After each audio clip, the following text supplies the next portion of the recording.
তোমরা সকলেই ভালো আছো। গত ক্লাসে আমরা মোল, মোলার আয়তন, মোলার দ্রবণ ও মোলারিটি নিয়ে আলোচনা করেছিলাম। আজকে আমরা শতকরা সংযুতি, স্থূল সংকেত ও আণবিক সংকেত নিয়ে আলোচনা করব। এক একটা করে আমরা পর্যায়ক্রমে লিখে আলোচনা করছি। প্রথমে আমরা করব 1 নম্বরে শতকরা সংযুতি নির্ণয়। শতকরা সংযুতি নির্ণয়।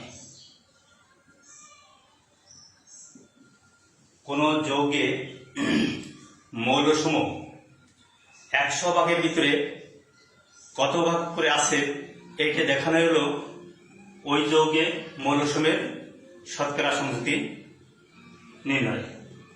আমরা একটা উদাহরণ দিয়ে দেখতে পারি, যেমন sodium carbonate. Sodium carbonate Na2CO3, এখানে 3টে মৌল আছে, একটা সোডিয়াম, একটা কার্বন আর একটা অক্সিজেন। আমরা দেখব এই সোডিয়াম 100 ভাগের ভিতরে কত ভাগ আছে, কার্বন 100 ভাগের ভিতরে কত ভাগ আছে, অক্সিজেন 100 ভাগের ভিতরে কত ভাগ আছে সেটা নির্ণয় করে দেখব। সোডিয়াম, প্রথমে আমরা এটা নির্ণয় করতে গেলে কিছু নিয়ম আছে, সেই নিয়মগুলো আগে তোমরা শুনে নাও। শতকরা সংযুতির সূত্রটা আমরা লিখে নেই। মৌলের আণবিক ভর, কোন যৌগে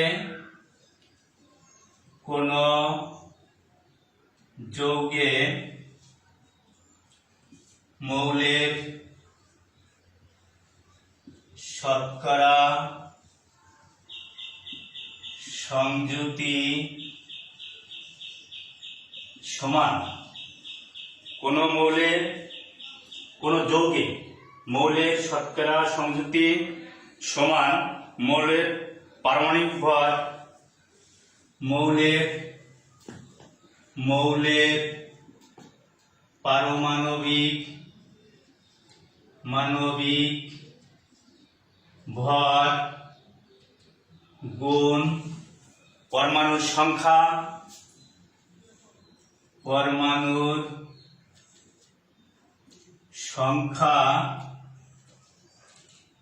ভাগ যৌগের আণবিক ভর। যৌগের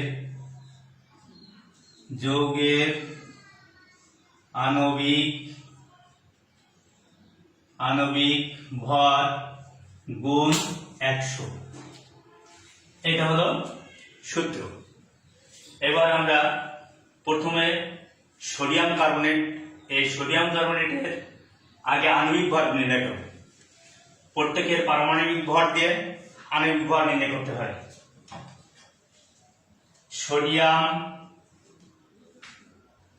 সোডিয়ামের পারমাণবিক ভর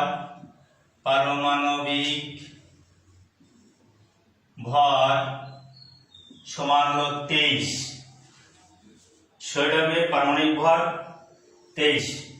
কার্বনের পারমাণবিক ভর সমান 12। এরপরে আছে অক্সিজেনের পারমাণবিক ভর সমান 16। এবার আমরা যৌগটিতে মোট আণবিক ভর বের করব, অর্থাৎ সোডিয়াম কার্বনেট এর আণবিক ভর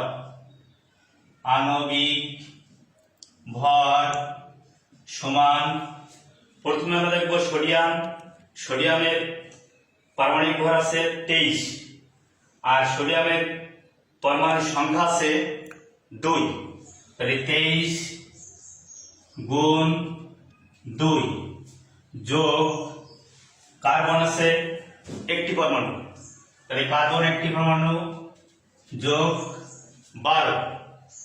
এরপরে আছে অক্সিজেন প্লাস অক্সিজেন আছে 16, অক্সিজেন পরমাণুর সংখ্যা হলো 3, তাহলে অক্সিজেনের 16 গুণ 3, মোট এখানে দেওয়া আছে 23 দুগুণে 46 যোগ 12 যোগ 3 48 সমান 106।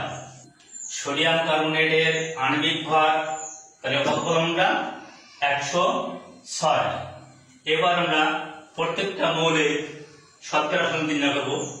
এই 106 ভাগের ভিতরে 106 ভাগের ভিতরে সোডিয়াম আছে আমার 46 ভাগ। 106 গ্রাম আমরা যদি গ্রামে প্রকাশ করে বলি তাহলে এটা লিখতে পারি যে 106 গ্রাম সোডিয়াম কার্বনেটে সোডিয়ামের পরিমাণ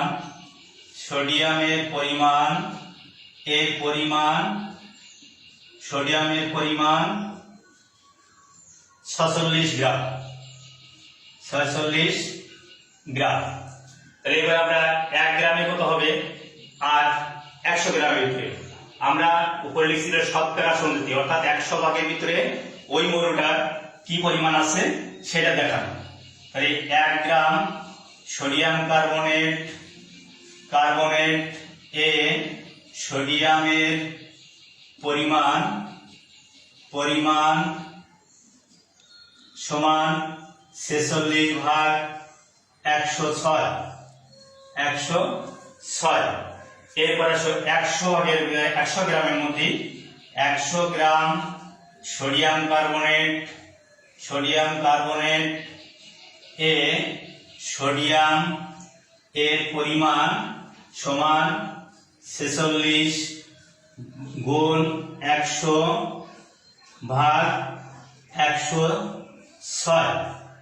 এটা ভাগ করে আমরা পাবো হলো 43.40%। এটা আমরা কি করলাম সোডিয়ামের করি। সোডিয়াম পাচ্ছি যে 43.40%। এরপরে আমরা বের করবো কার্বনের পরিমাণ ওই একই ভাবে বের করবো। কার্বনের পরিমাণ আসবে কার্বন 106 গ্রাম সোডিয়াম কার্বনেট এর মধ্যে কার্বন আছে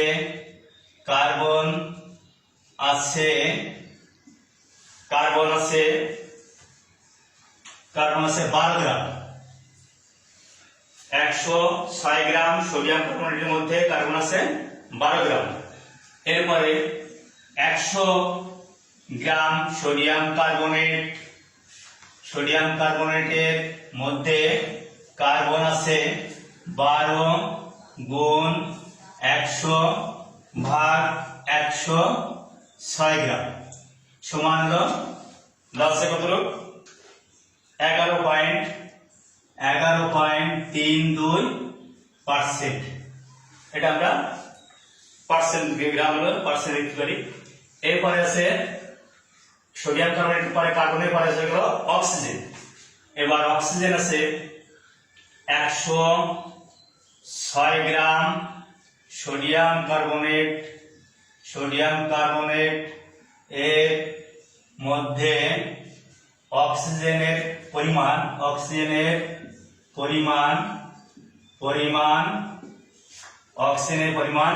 348 গ্রাম ছিল আমাদের এখানে 348 গ্রাম, অর্থাৎ 48 গ্রাম।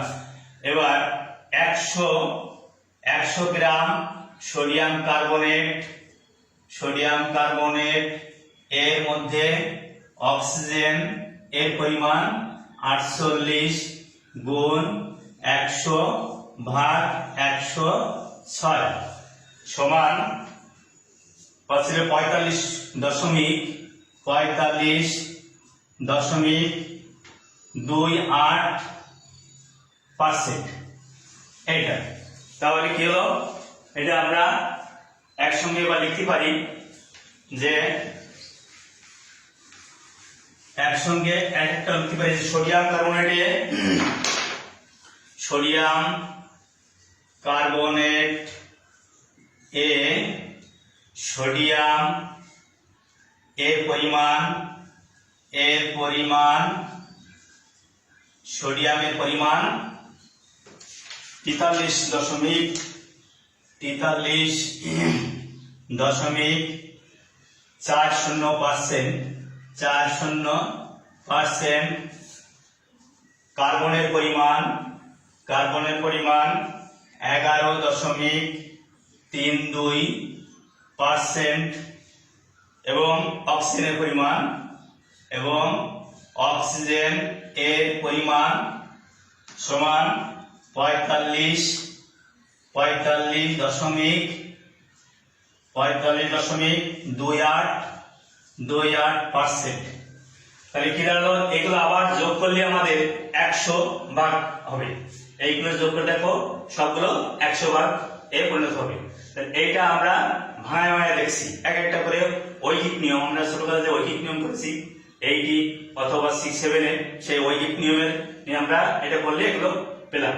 কিন্তু আমাদের সূত্র, আমি যে সূত্র লিখেছিলাম সেই সূত্রের সাহায্যে যদি দেই তাহলে সেই একই রকম পাওয়া যাবে। আমরা সূত্রের সাহায্যে একটা দেখবো, এবার সূত্রের সাহায্যে অন্য একটা করে দেখবো কি দাঁড়ায়। যেমন সূত্রের সাহায্যে আমরা যদি দেখি হাইড্রোক্লোরিক অ্যাসিড, আমরা ছোট একটা দেখাই। Hydrochloric acid HCl, hydrochloric acid এর শতকরা সংযুক্তি নির্ণয় করব। তাহলে আগে আমরা হাইড্রোক্লোরিক অ্যাসিড এর আণবিক ভর বের করে নেই। আণবিক ভর সমান 1 যোগ 35.5 অর্থাৎ 36.5। এটা 36.5। এরপরে আমরা সূত্র যেটা দিয়েছিলাম সেই অনুসারে যদি আমরা লিখি হাইড্রোজেনের শতকরা সংযুতি সমান, হাইড্রোজেনের শতকরা সংযুতি সমান হবে হাইড্রোজেনের পারমাণবিক ভর 1 আর হাইড্রোজেনের পরমাণুর সংখ্যা ছিল 1। তাহলে 1 গুণ 1 ভাগ মোট হলো 36.5, মোট আণবিক ভর 36.5 গুণ 100। এটা আমরা করলে হাইড্রোজেনের সংযুতি পাবো। সেটা ক্যালকুলেটর দিয়ে আমি দেখে দিচ্ছি। 100 ভাগ 36.5 সমান এটা দেওয়া আছে 2.74%।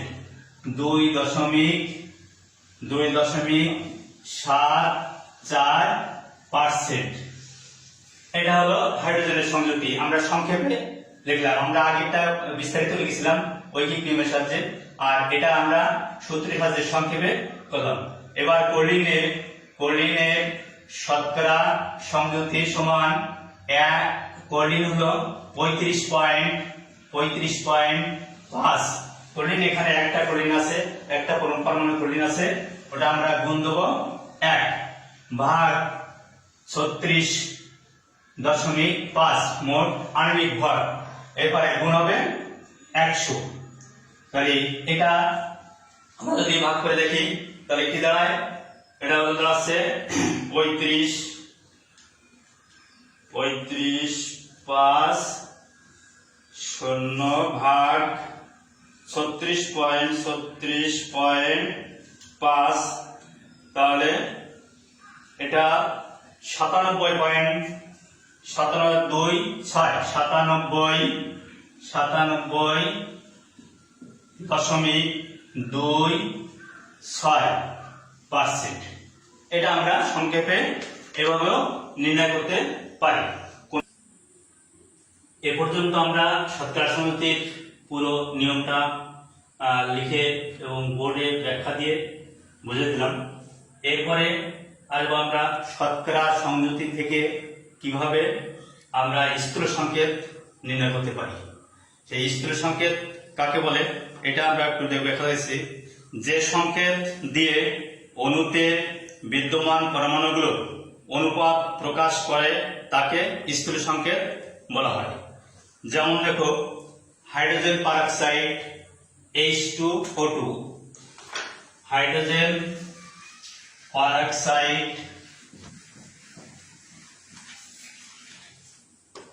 H2 hydrogen peroxide, hydrogen peroxide oxide, এটার সংকেত হলো H2O2। এখন এখানে হাইড্রোজেন আছে, হাইড্রোজেন পরমাণু আছে দুটি, অক্সিজেন পরমাণু আছে দুটি। এই 2:2 সমান হলো 1:1। তাহলে এই যৌগটার স্থূল সংকেত হবে HO, স্থূল সংকেত হবে HO, অর্থাৎ অনুপাত দিয়ে আমরা শতকরা সংকেত থেকে আমরা স্থূল সংকেত পাচ্ছি। এখন আমরা শতকরা সংকেত থেকে একটা উদাহরণ দিয়ে দেখব কিভাবে স্থূল সংকেত নির্ণয় করতে হয়। স্থূল সংকেত নির্ণয় করার কিছু নিয়ম আছে, সেই নিয়মগুলো তোমরা দেখো, তোমাদের বইতেই আছে। ধাপ 1, মৌলসমূহের শতকরা সংযুতিকে এর পারমাণবিক ভর দিয়ে ভাগ করে পাই। এরপরে পারমাণবিক ভর দিয়ে ভাগ করার পরে যে সংখ্যাগুলো পাবো আমরা, সেই সংখ্যাগুলোকে ভিতরে যে সংখ্যাটা সবচেয়ে ছোট থাকবে সেই ছোট সংখ্যা দিয়ে আবার প্রত্যেক ভাগফলগুলোকে ভাগ করে আবার আমরা একটা পূর্ণ সংখ্যা রাখবো। আর এই পূর্ণ সংখ্যাগুলো মৌলগুলোর পাশে বসাই দিলে স্থূল সংকেত নির্ণয় হবে। যেমন আমরা একটা স্থূল আণবিক সংকেত দেখাচ্ছি।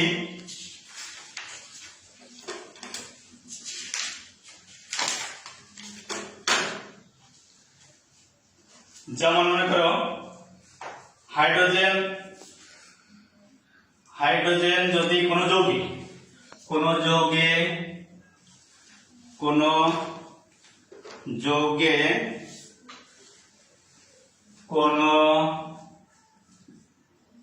যৌগে H সমান 2.04%, 2.04%,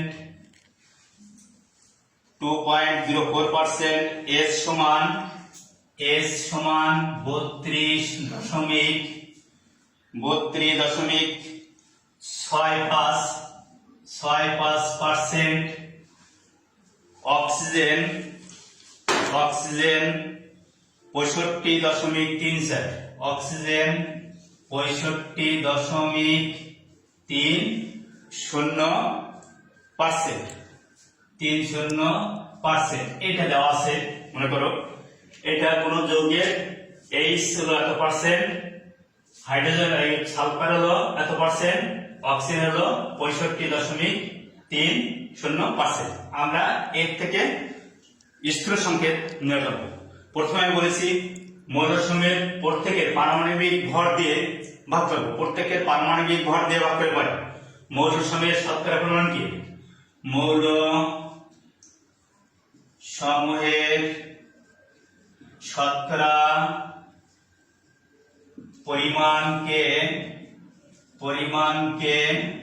নিজ নিজ পারমাণবিক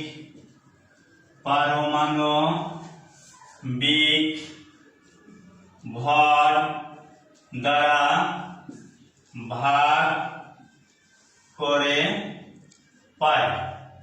তোমাদের এখানে একটু বলে রাখি, মৌলসমূহের শতকরা পরিমাণকে নিজ নিজ পারমাণবিক ভর দ্বারা ভাগ করে পাই।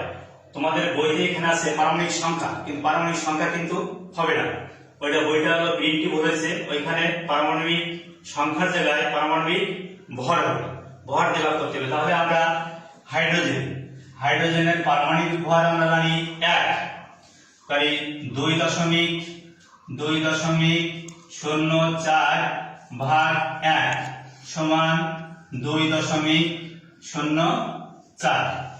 এরপরে ছিল সালফার এস, এস সমান হলো, এসটা হলো সালফার 32.65 ভাগ হলো সালফারের পারমাণবিক ভর হলো 32।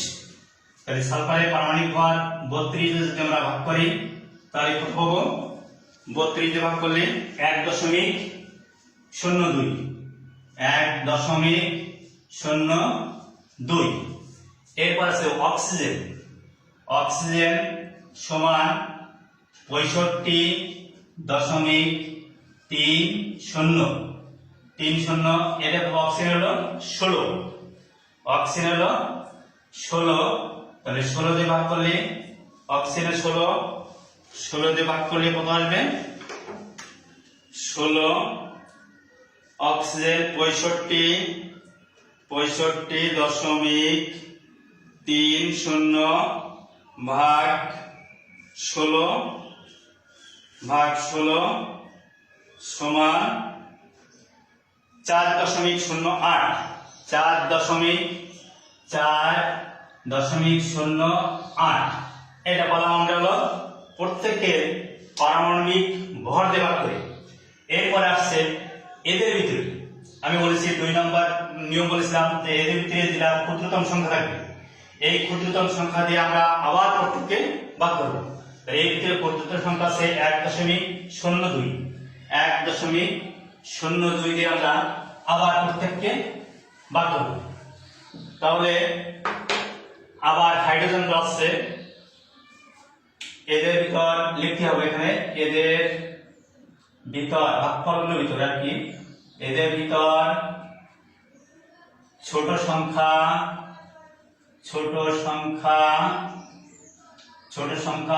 1.02 দ্বারা ভাগফল গুলোকে ভাগ করে পাই। প্রত্যেকের ভাগ করব আবার আমরা 1.02 দিয়ে, এবং সেটা পূর্ণ সংখ্যায় আসতে হবে। তাহলে হাইড্রোজেন H সমান 2.04 ভাগ 1.02, এখানে দাঁড়ানো পূর্ণ সংখ্যা হলো 2।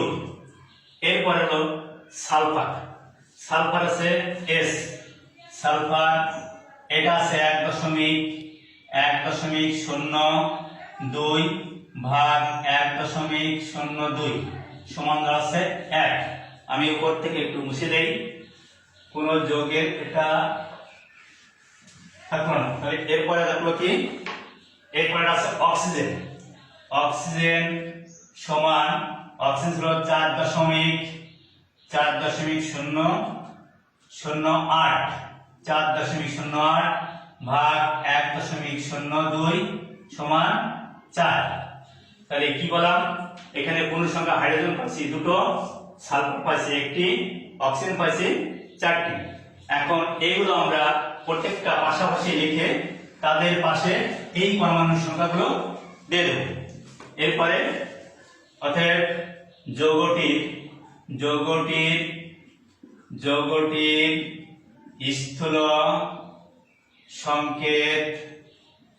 স্থূল সংকেত দেওয়া কি, হাইড্রোজেন হলো 2, তাহলে H লিখে তার পাশে 2 দিতে হবে, আর সালফার আছে 1, S লিখে তার পাশে 1 দিতে হবে। একটা অনেক সময় আমরা অমিট করে যাবো, একটা লেখা লাগে না, পরমাণু সংখ্যা যখন 1 হয় ওটা লেখা লাগে না। অক্সিজেন আছে 4টি, তাহলে অক্সিজেনের পাশে আমরা নিচে 4 দিলাম পরমাণু সংখ্যা। এটা হলো যৌগটির স্থূল সংকেত H2SO4, অর্থাৎ যে স্থূল সংকেত নির্ণয় করলাম কোনটা দিয়ে, শতকরা সংকেত দিয়ে, শতকরা সংকেত দিয়ে আমরা পরস্পর স্থূল সংকেত নির্ণয় করলাম। এবার আমরা স্থূল সংকেত থেকে কিভাবে আণবিক সংকেত নির্ণয় করব সেই ধাপে আমরা পরপর যাব। স্থূল সংকেত থেকে আণবিক সংকেত নির্ণয় করতে গেলে প্রথমে আমরা শতকরা সংকেতে যাব, শতকরা সংকেত থেকে স্থূল সংকেত যাব, স্থূল সংকেত থেকে আণবিক সংকেত যাব। আবার অনেক সময় স্থূল সংকেত এবং আণবিক সংকেতে কোনো কোনো যৌগের একই হতে পারে। সেখানে একই রকম হলে শুধু ওই একই সংকেত দিয়ে প্রকাশ করা যাবে, কিন্তু যদি আণবিক ভর আর স্থূল সংকেতের আণবিক ভর যদি কম বেশি হয় সেক্ষেত্রে তোমার স্থূল সংকেত আণবিক সংকেত এক হবে না। এক্ষেত্রে আমরা যদি স্থূল সংকেতের ভর থেকে আণবিক ভর n গুণ বেশি হয় তাহলে আণবিক সংকেত সমান আণবিক সংকেত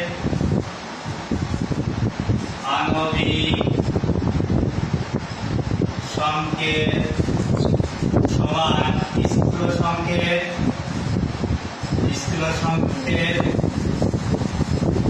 ব্র্যাকেটে n হবে।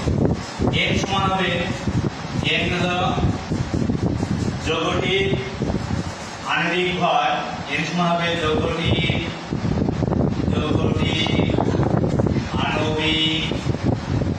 আণবিক ভর, যৌগটির আণবিক ভর ভাগ যৌগটির স্থূল সংকেতের আণবিক ভর, স্থূল সংকেতের আণবিক ভর। এটা হলো n এর মান নির্ণয় করলে হয়ে যাবে। আমরা একটা এবার উদাহরণ দিয়ে দেখব যে স্থূল সংকেত শতকরা সংকেত থেকে স্থূল সংকেত এবং স্থূল সংকেত থেকে কিভাবে আণবিক সংকেতে আসা যায়। যেমন আমরা মনে করি কোন যৌগে Na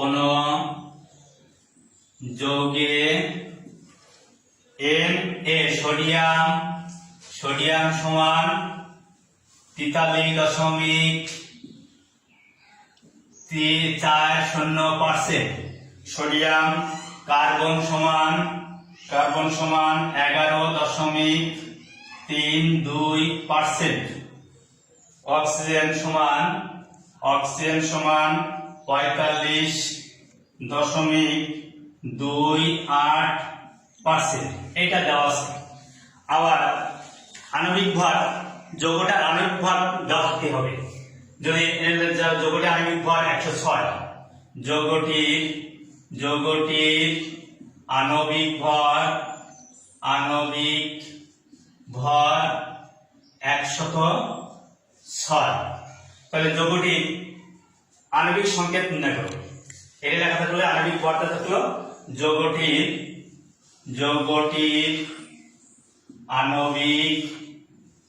আণবিক সংকেত নির্ণয় করব। প্রথমে আমরা কি করব? প্রথমে আমরা আগেই লিখে করেছি স্থূল সংকেত নির্ণয় করেছি। প্রত্যেকের শতকরা পরিমাণকে আমরা নিজ নিজ পারমাণবিক ভর দিয়ে ভাগ করে নেব। তাহলে প্রথমে আমি এটা উপরে মুছিয়ে লিখে নেই। সোডিয়ামের পারমাণবিক ভর হলো 23। তাহলে আমরা এখানে কি লিখবো যে মৌল সমূহের শতকরা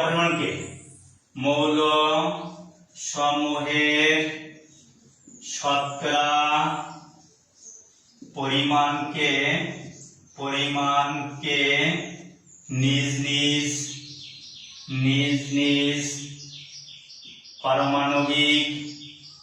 পারমাণবিক ভর দিয়ে ভাগ করে, তাহলে প্রত্যেকের নিজ নিজ পারমাণবিক ভর দিয়ে ভাগ করে পাই। অর্থাৎ সোডিয়াম Na সমান 43.40 ভাগ সোডিয়ামের 23, তাহলে এটা ভাগ করলে কত হবে? এটা ভাগ করলে 43.40 ভাগ 23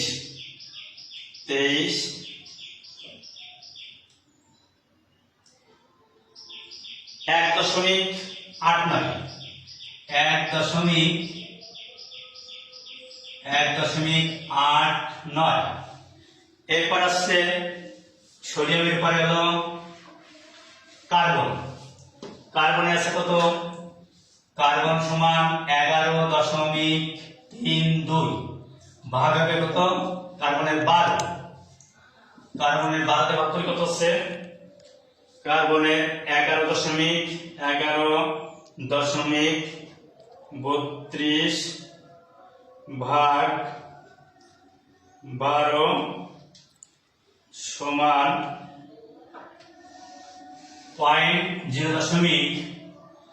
0.94 এরপর আছে অক্সিজেন, এটা অক্সিজেন দেবো। এবার অক্সিজেন হলো কত, অক্সিজেন সমান হবে 45.28 ভাগ অক্সিজেন হলো 16, 45.28 ভাগ হলো 16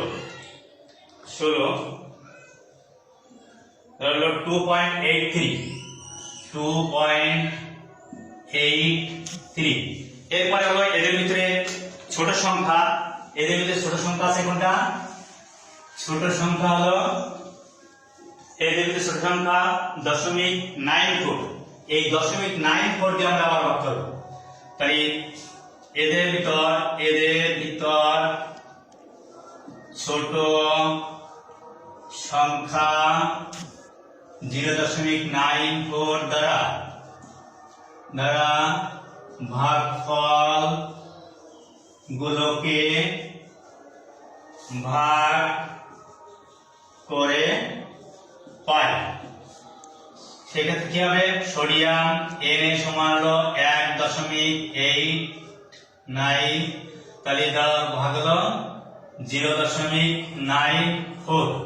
এখানে আমরা বলে এখানে আমাদের পূর্ণ সংখ্যা রাখতে হবে, সবসময় জানি পূর্ণ সংখ্যা আসতে হবে। 1.89 ভাগ হলো 0.94। এখানে পূর্ণ সংখ্যা হচ্ছে 2, এখানে পূর্ণ সংখ্যা হচ্ছে 2। এরপর হলো কার্বন সি সমান হলো 0.94 ভাগ 0.94 সমান 1। এরপর আসছে অক্সিজেন সমান হলো 2.83 ভাগ হলো 0.94, তাহলে অক্সিজেন আসবে 3, 2.83 ভাগ 0.94 যাচ্ছে 3। তাহলে যৌগটির স্থূল সংকেত হলো কি, যৌগটির স্থূল সংকেত আমরা এক পাশে লিখি একটু, যৌগটির স্থূল সংকেত হলো সোডিয়াম কয়টা পরমাণু, 2, Na2, তারপরে কার্বন, অক্সিজেন হলো 3টা, Na2CO3। এটা এরপরে আণবিক সংকেত হবে কি, আণবিক সংকেত হবে এরপরে যৌগটির আণবিক সংকেত, যৌগটির আণবিক সংকেত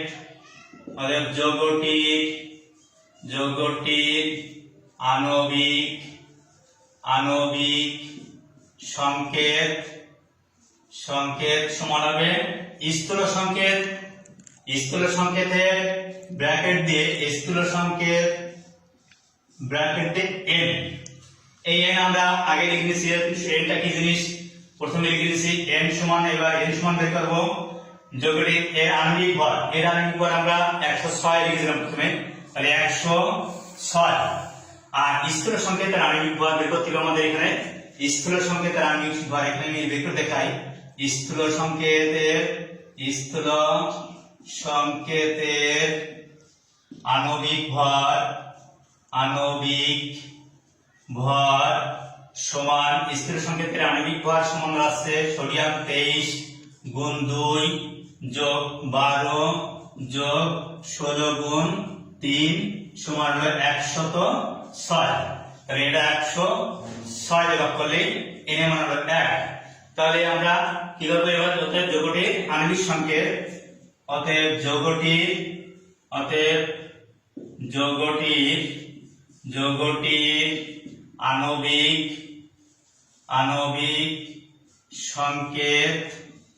আণবিক সংকেত সমান হলো Na2CO3, n এর মান 1, অর্থাৎ এখানে স্থূল সংকেত এবং আণবিক সংকেত দুটোই এক হয়েছে। কারণ হলো ওই স্থূল সংকেতের আণবিক ভর আর যৌগটির আণবিক ভর একই ছিল, এজন্যই এক হয়ে যাতে দুটোর সংকেতই একই হয়েছে। সবাই ঘরে থাকো, সুস্থ থাকো।